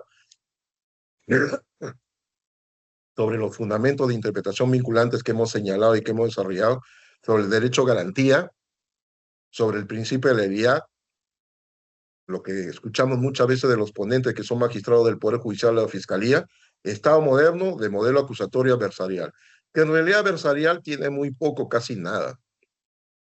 Que acusatorio sí, pero adversarial en los hechos no se practica por las autoridades. Sobre el principio de legalidad procesal del juzgamiento que inicia con resolución de instalación de juicio oral, con el alegato de apertura que hemos mencionado, y dentro de los alegatos de apertura con el informe que da el representante del Ministerio Público, y concluye con los alegatos finales para la sentencia, ¿no? Puedes pasar la diapositiva. El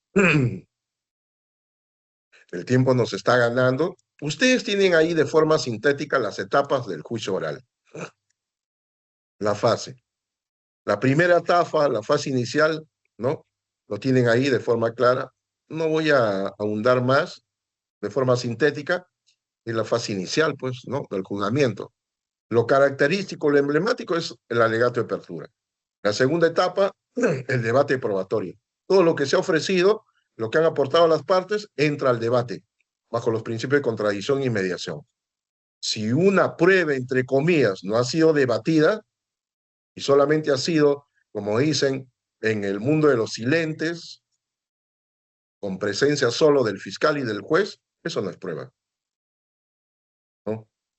Y ya sé que alguno que está atento a mirar, doctor, si ha sucedido eso. Yo tengo un abogado de oficio y decía conforme. Eso no es prueba. Eso es cualquier cosa menos prueba.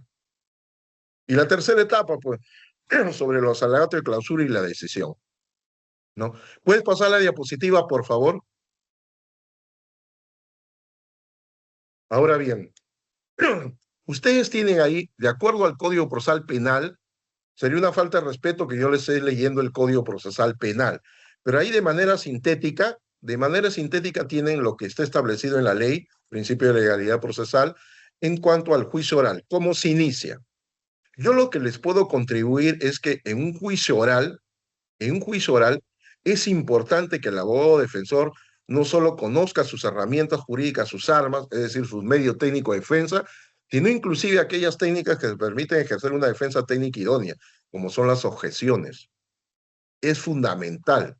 ¿Por qué? Por la sencilla razón de que señalamos al principio que el juez, con el juicio oral, lo que busca es tener una fuente, un manantial, que lo provea de agua, no para calmar su sed, sino para colmar su sed, para poder producir una certeza en términos de motivación de su resolución judicial. Y para eso los abogados tienen que filtrar esa información.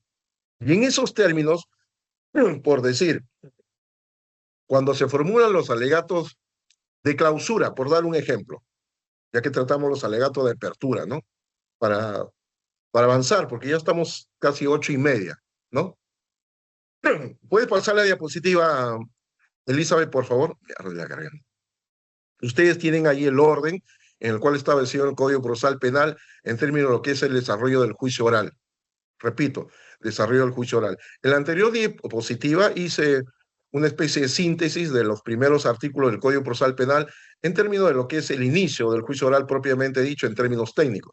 Pero si ustedes revisan ahí, ustedes tienen una diapositiva, título tercero, desarrollo del juicio. Siempre que un abogado lee un código, esto es fundamental. A veces da pena y a veces da vergüenza ajena, ¿no? Te encuentras con mucha gente que trabaja para el Estado y no sabe leer su código, ¿no? El Código Procesal Penal no solamente tiene un orden, tiene una sistemática. Por eso se divide en títulos, capítulos, subcapítulos, lo que le permite al operador, sea del Estado, en este caso un abogado defensor, le permite rápidamente identificar dónde está esa institución jurídica, cómo se va a utilizar, cuáles son los efectos. Y si usted revisa en el Código Procesal Penal, en el título tercero en romano, se señala, nomen juris, como título, desarrollo del juicio. Desarrollo del juicio. Son 4 artículos, 371 al 374. Apertura del juicio y posición de las partes, donde básicamente es el desarrollo del alegato de apertura. 372, posición del acusado y conclusión anticipada del juicio. Ustedes leen el artículo. 373, sobre la solicitud de nueva prueba. Acuérdense, y entiendo que en este diplomado han tratado ya sobre la etapa intermedia, sobre el ofrecimiento probatorio, en términos de la contestación del requerimiento fiscal, ¿no? Absolución del requerimiento fiscal acusatorio, donde no solamente hacen un control formal, sino hacen un control sustancial, en términos de ofrecer medios probatorios. Y el 373 del Código Procesal Penal señala solicitud de nueva prueba.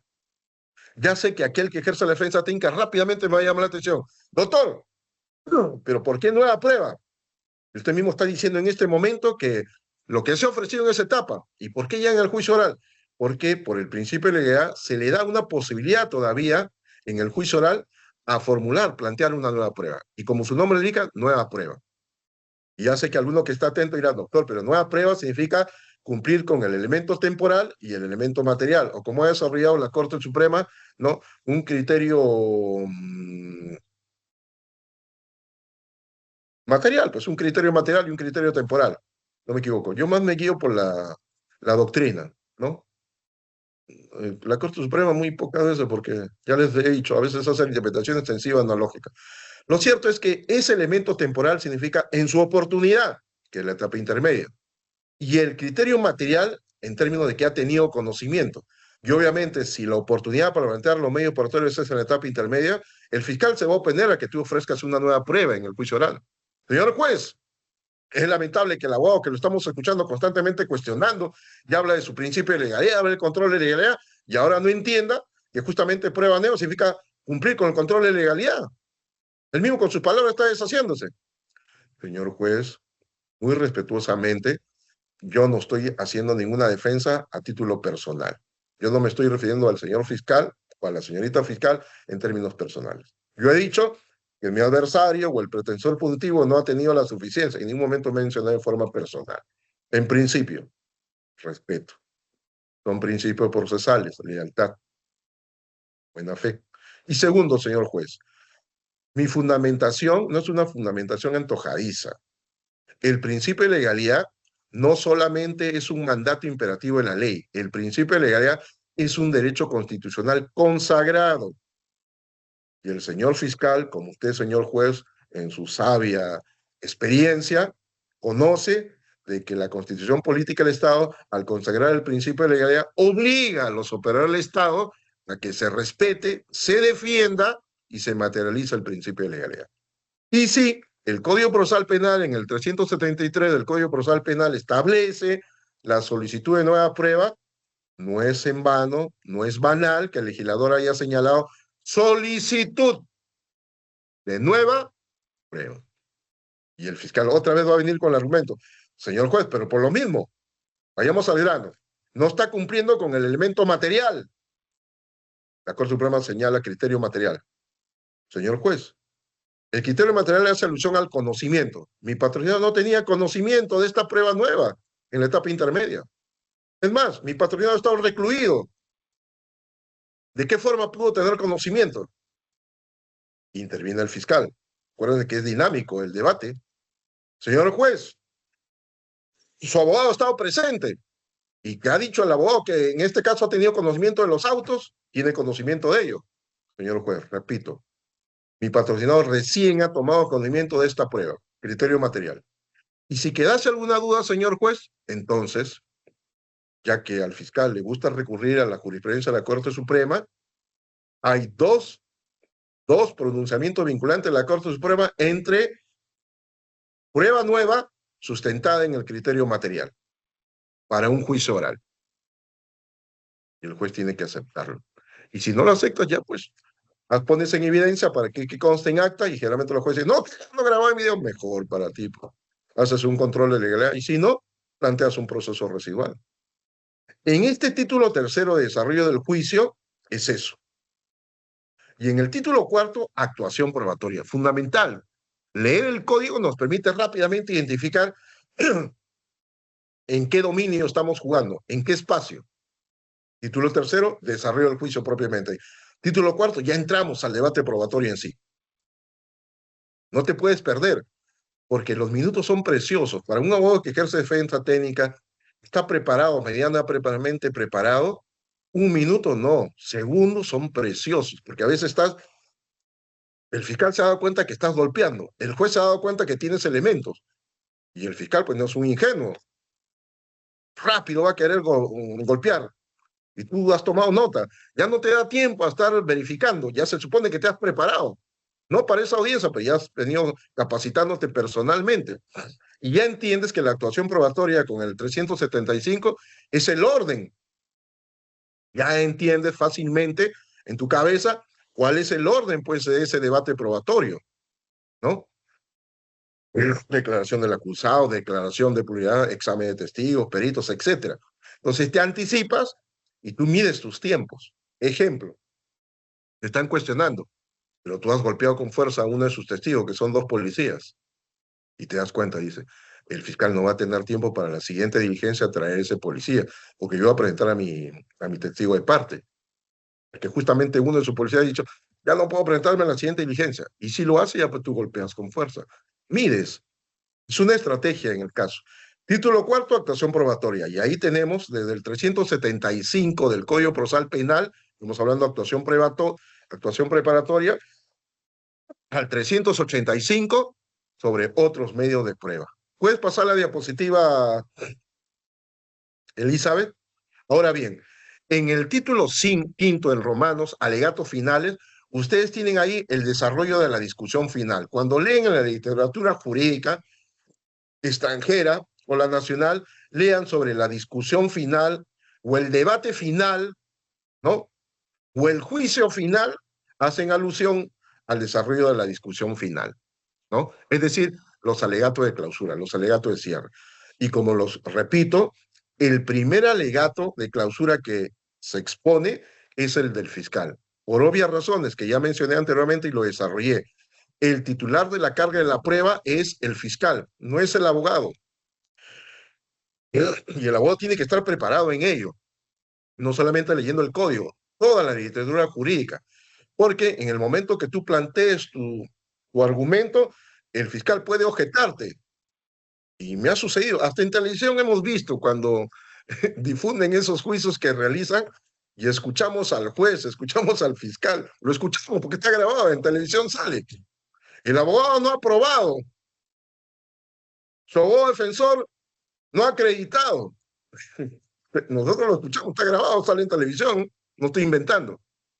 El titular de la carga de la prueba es el fiscal. En el proceso penal no rige el onus probandi. En el proceso penal, subrayo, no rige el onus probandi. Onus probandi. Eso es el proceso civil. El proceso penal rige el principio de legalidad procesal. Es decir, el que tiene que probar es el fiscal, no mi patrocinado. El que tiene que probar es el representante del Ministerio Público, no el abogado defensor. Es algo elemental. Y para eso, pues, el abogado tiene que desarrollar no solamente el artículo 9, numeral 1, el título preliminar, sino desarrollar el artículo 4, el título preliminar, porque es un fundamento de interpretación vinculantes, independientemente de los otros articulados, ¿no? 61, 71, derecho del imputado, 61, del fiscal. ¿Por qué? Porque ahí mismo lo encierras. Encierras al fiscal en su espacio, como le pones una jaulita, le pones una jaulita al juez, ya no puede escapar. Ahora, si el fiscal te pone una jaula, ya fuiste, pues. Pues si no estás preparado, entras al detalle, ¿no? Sí, señor juez, no es que no me han dado tiempo para preparar mi defensa, pero la próxima sesión que pido la reprobación voy a tener mi prueba. Total. ¿Quién es el titular de la carga de la prueba? Ya sé que alguno que está atento dirá, doctor, por favor, ¿puedes apagar el audio, Elisa, para que no distraiga? Ya sé que alguno estará atento y dirá, doctor, pero lo que quiero es presentar una prueba justamente para enviar mi patrocinador. Ya, si es una defensa activa, se entiende que eso ha sido ofrecido en el alegato de apertura. Pero si tú estás participando solamente en el alegato de clausura, ¿qué te ofreces como suicida? Y si estás en pleno debate probatorio, si no ha sido ofrecido, ¿qué te ofreces como suicida? Doctor, lo que usted ha dicho, prueba nueva. Ya. ¿Y tiene los argumentos de la prueba nueva? No. Ahora bien, pasa la diapositiva, por favor. Fundamental. Título 5 en Romanos, alegatos finales. Comienza por el fiscal y concluye con la autodefensa del acusado. No concluye con el alegato de clausura del abogado. Eso es... ya, pues. Un abogado no solamente tiene que ser serio, tiene que ser profesional. Y lo hemos visto en televisión, ¿ah? ¿Qué es lo que hacen los... Hay abogados ahí de peso, ¿ah? Y cobran bien, cobran en dólares. Y son promocionados, marketeados. ¿Qué hace su patrocinado después del alegato de clausura del abogado? Soy inocente. O hablan un par de cosas y se acabó. Eso no es una autodefensa del acusado. O peor, cuando dicen, quiero que me dé una oportunidad, señor juez, yo no... Eso no es una autodefensa del acusado. Tu patrocinado tienes que prepararlo con un alegato de clausura. Prepararlo. En sus términos, en sus palabras, desarrollar lo que fue materia del debate probatorio porque él estuvo presente. De repente no físicamente, pero estuvo virtualmente desde el penal asistiendo a cada uno de las audiencias. Lo preparas y comienza a destrozar cada uno de los argumentos vertidos por el fiscal y del procurador. De tal manera, convencer al juez. Se trata de dar información de calidad. No en balde el legislador ha establecido en el 391 del Código Procesal Penal autodefensa del acusado. Pero autodefensa del acusado no significa que tu patrocinado lo vas a dejar ahí bailando solo. Bailando solo. Él no sabe bailar salsa. Tú sabes bailar guayno. Sabe bailar salsa, bailar cumbia. Pero él no sabe bailar salsa. No, doctor, yo solamente bailo guailías. No te preocupes, Carlito, yo bailo guailías, pero te voy a enseñar a bailar salsa, porque el fiscal baila salsa. Encima te voy a hacer bailar una salsa dura porque lo destroces. Tienes que preparar tu alegato de clausura de tu patrocinado. En sus palabras. Ejemplo, me tocó un penúltimo caso así de un patrocinador. Señorita juez, lo que han dicho los policías no solamente es falso. Con sus palabras, llega al absurdo. Si dicen que yo estuve presente ese día, entonces, ¿por qué en ese parte policial y en ese informe que sacan, lo realizan con fecha tal y en un distrito distinto? Señorita juez, yo vivo en Pueblo Libre, yo no vivo en el Agustino. Señorita juez, y yo le mostré no solamente con un documento que presentó a mi abogado, acá tengo mi DNI, señorita juez. Sigue siendo Pueblo Libre, no el Agustino. Dicen que hicieron una intervención policial el día de los hechos para ver si había armamento. Señorita juez, ¿qué señala ahí? Asentamiento humano ATE. Ya mi abogado lo ha desarrollado técnicamente. Pero ATE, señorita juez, la IRINCRE donde me intervinieron no es ATE. La IRINCRE es el centro de Lima. Y si usted quiere desviarse un poco, ya póngale Breña. Eso no es ATE. Donde yo vivo es Pueblo Libre. Y donde me intervinieron es San Miguel. Sus palabras impatrocinadas. Y acabo de mostrarle mi DNI. Acá está mi DNI, señorita, miren. Pueblo Libre. Prueba prohibida. Lo que ha dicho mi abogado. Para mí, señorita juez, no solamente es falso, sino que le están engañando a usted, señorita juez. Y a mí no me pueden engañar, señorita juez, porque yo estoy preso. Mi patrocinado salió absuelto, un caso ahí. No estoy hablando por lucirme, un caso bonito. En fin. Autodefensa del acusado, preparar el alegato de clausura de patrocinado. Soy inocente, que me dan una oportunidad. Eso no es preparación de alegato de clausura. Ese es show político, ese es show para salir en la televisión. Ahora bien, el título sexto en Romanos, la deliberación y la sentencia. ¿Por qué entraba ese tema? Ustedes lean el artículo 393 del Código Procesal Penal para cerrar. Por favor, agarren su Código Procesal Penal a la mano. Por favor. ¿Tienen ahí su Código Procesal Penal? Agarren su Código Procesal Penal. O si no, bájenlo del sistema. Es importantísimo. Les va a servir. Para el que ejerce la defensa técnica, entiendo que ya tiene conocimiento, pero para el que no, es una herramienta fundamental. Un abogado que recién es contratado para una diligencia, ejemplo, el alegato de clausura, y aún así no informe oralmente, presente por escrito, y el juez le va a decir, no, usted ha presentado por escrito, no, ya, pero aunque sea lo leerá. ¿Qué señala el 393 del Código Procesal Penal? ¿Tienen a la mano su Código Procesal Penal? ¿Lo tienen? No, correr. Ya, excelente. Tienen el 393 del Código Procesal Penal. Título sexto en Romanos, la deliberación y la sentencia. ¿Qué quiere decir? Nosotros hemos leído la racionalidad de la prueba por convicción, la prueba bajo razonabilidad, pero lo cierto es que alguien, cuando se habla de íntima convicción o por convicción, alguien en su sano juicio puede estar en la cabeza de un juez, saber lo que piensa. En un Estado constitucional de derecho, los jueces no hacen lo que quieren, como quieren y cuando quieren. Estamos en un Estado constitucional de derecho. Esto hay que tenerlo claro. Por favor, ¿puedes apagar ese audio, Elizabeth? Lo voy a plantear en otros términos. Lo voy a plantear en otros términos, porque es fundamental. En el Perú, hablan de democracia. En el Perú, ¿los congresistas son elegidos por el pueblo? Claro que sí. ¿El presidente y su vicepresidente es elegido por el pueblo? Claro que sí. Sí. ¿Los jueces son elegidos por el pueblo? No. Objetivamente hablando, no, no son elegidos por el pueblo. ¿Y cómo obtienen su poder? Si estamos hablando de una democracia. ¿En dónde se basa su poder?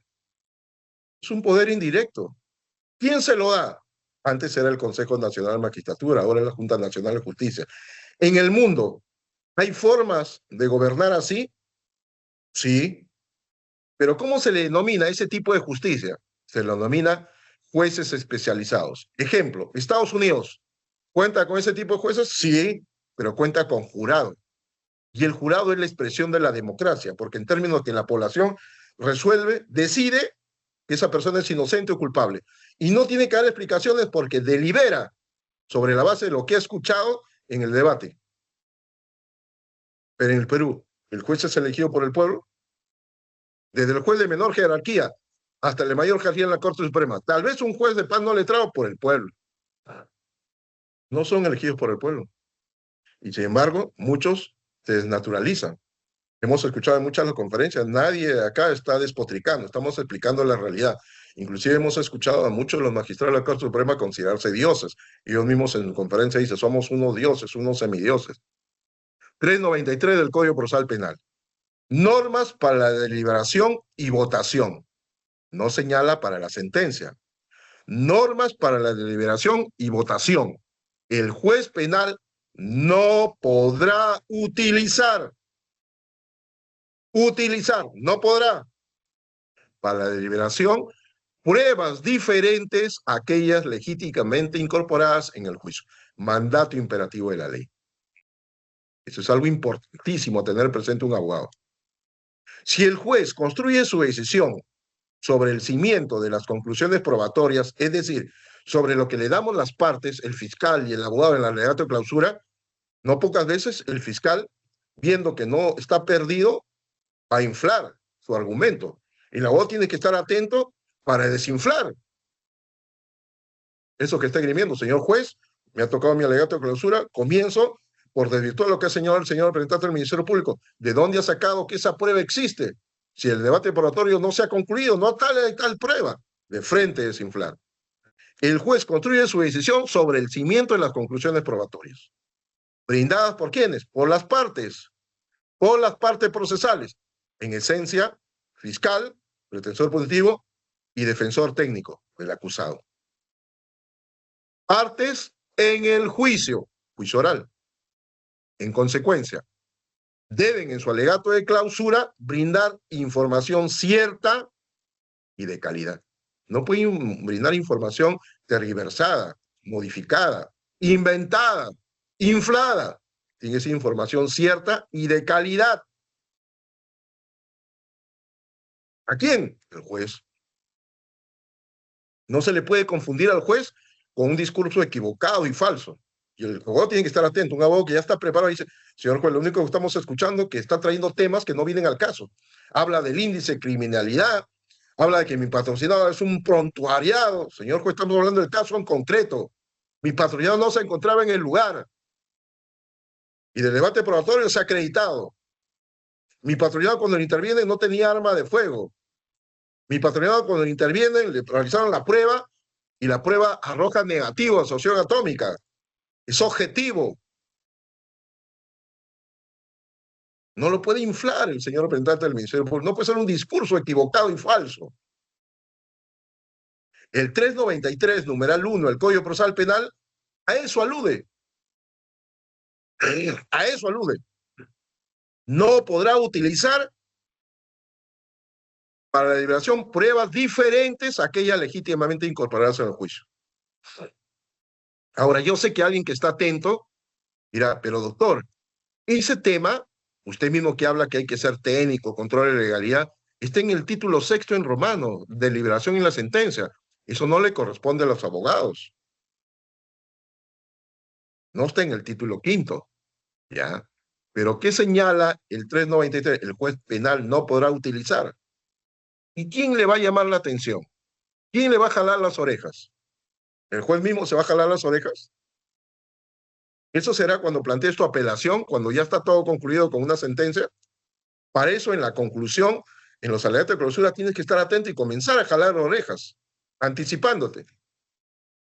Y si hay jueces un poco alterados, porque hay, me ha tocado, inclusive ese caso que gané de mi patrocinado que dije que se preparó su alegato de clausura, me tocó ante una señora juez que inclusive le han sacado en las redes, que es pero yo gané mi caso ante esos señores jueces. Hay que también tener pues estrategia, hay que saber manejar esos temas, porque hay personas que son muy, muy emocionales, que alteran, y todo lo ven crimen, todo. Entonces, lo primero va un abogado y ve que estás defendiendo bien, está protegiendo el crimen, tienes que manejar, ¿no? Tienes que manejarlo como una criatura, ya es cuestión de preparación, ¿no? Por ende, si bien es cierto que esta disposición, el 393 del Código Procesal Penal, se encuentra sistemáticamente dentro de un título dedicado a deliberación y sentencia, es de atribución y competencia del juez, es estrictamente la esfera judicial, pero el abogado tiene que estar atento, con anticipación, porque va a quedar en las actas. O mejor aún, si tú le reclamaste el acto de clausura y el juez dice, abogado, no insista, esto está quedando grabado en audio y video. Señor juez, terminado la audiencia, quiero la copia del audio y video. Mejor herramienta jurídica, mejor arma para defender a tu patrocinado. Si bien es cierto eso, está en la esfera judicial, también es cierto que la disposición del artículo 393 del Código Procesal Penal, de manera simultánea, el deber de los jueces de deliberar únicamente sobre aquellas pruebas actuadas en el juzgamiento. Solamente puede deliberar lo que ha sido materia del juicio oral, del debate probatorio, no de otra cosa. Por ende, en simultáneo le impone la obligación a los litigantes, al fiscal, al procurador, pero en este caso en esencia al fiscal y al abogado defensor, a los litigantes, el deber de no entregar a los jueces información contraria a lo acontecido en el juzgamiento. Y si sucede, el abogado tiene que estar atento para llamar la atención mediante objeciones al alegato de clausura del fiscal. Si sucede, el fiscal va a hacer eso con el abogado. Y si el abogado está perdido, ni siquiera va a saber qué es lo que le están haciendo al abogado. Y ese es un tema de contratar lo barato, sale caro.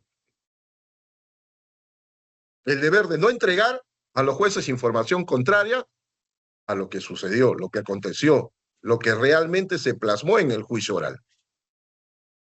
¿Y cuándo? En el alegato de clausura. Tienes que evidenciarlo. ¿Por qué? Porque va a quedar plasmado, materializado en un acta y en un audio y video. que te va a servir para un control de legalidad simultáneo o posterior con una apelación o un proceso residual, un habeas corpus. Esto es elemental. En otras palabras, este 393 es lo que señala la doctrina, una coexigencia, una coobligación, una coexigencia, una coobligación. ¿De quién?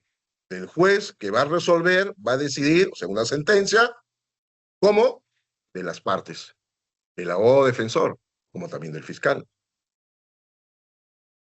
Ahora, si el abogado se percata, ya ha sucedido, no pocas veces, ya está la diligencia, habrá un fiscal, a la siguiente diligencia va otro fiscal, a la otra me ha sucedido. Ya un abogado que medianamente está preparado, estás bendecido, te frota las manos y dice, ay, ay, ay. Pan con chicharrón. Provecho. Porque realmente ahí no hay una pretensión punitiva idónea y sostenida en el tiempo. Pues son diferentes actores. En síntesis, hemos escuchado esa expresión desde las aulas universitarias, el lenguaje del juicio es el lenguaje de las pruebas, pero las pruebas no hablan por sí solas, pues. Hablan a través del abogado, hablan a través del fiscal, pero como estamos haciendo esta exposición en el enfoque del abogado, el abogado tiene que hacer hablar a las pruebas. Es una cuestión elemental. ¿Puedes pasar la diapositiva? Ay, mira, de la garganta. Elizabeth, por favor.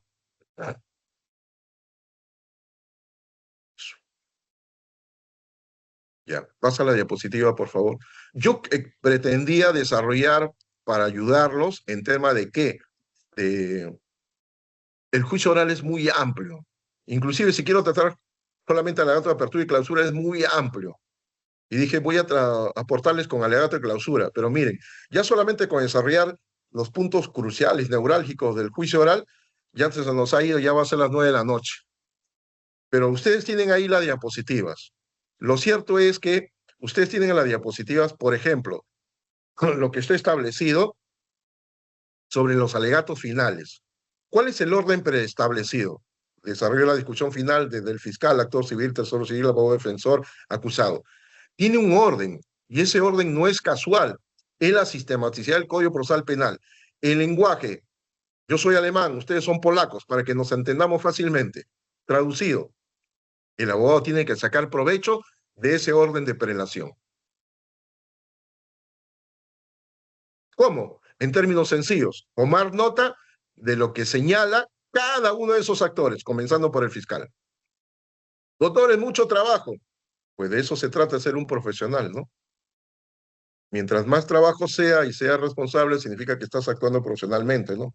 Cuando las cosas son fáciles, ya sabes qué significa. Lo fácil son problemas. Pasa a la siguiente diapositiva. Ustedes tienen ahí lo del 386, 387, el 387 sobre el alegato del fiscal, y ya les he mencionado el alegato del fiscal, ¿no? Posibilidad de un requerimiento de adecuación, si es que se ve que en el tiempo su acusación no es sostenida en el tiempo, inclusive puede haber una posibilidad de corrección de error material, hasta puede hacer un retiro de la acusación. Me ha tocado situaciones así, pues que has golpeado con fuerza. Inclusive en el último, hasta planteaste objeciones, y al final, pues, pidió una sesión, un retiro de la acusación. Porque ya uno le había dicho al juez, señor juez, yo quiero la copia de los audios y video, quiero la copia de las actas. Doctor, te va a poner la copia del audio. También quiero de las actas. Ya le estabas anticipando qué ibas a hacer, ¿no? Ya, pues si el señor fiscal pensaba, este me va a meter una denuncia, me va a meter un habeas corpus, me va a meter varias cosas. Mejor referente retiro la acusación, no me creo problemas. 388, pasa el 388, la siguiente diapositiva, el alegato oral del actor civil. Y hay que tener presente, concreto, ¿no? Muchas veces sucede, muchas veces, no poco, que el procurador se cree fiscal y el abogado no le pone su estate quieto y el fiscal lo promueve y tú tienes que llamarle la atención, no al procurador de frente al juez, señor juez, este es un proceso penal bajo la garantía del principio de legalidad y los roles están previamente establecidos en la ley, principio de legalidad, y el procurador no es el pretensor punitivo.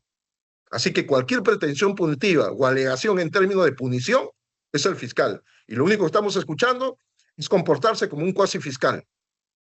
Este señor lo que tiene que señalar es sobre la acción civil y no hemos escuchado ni un ápice. Así de simple. Así de simple. Pasa la diapositiva. El 389 sobre el alegato oral del tercero civil, ¿no? Pasa la diapositiva. El 390 sobre el alegato oral del abogado defensor.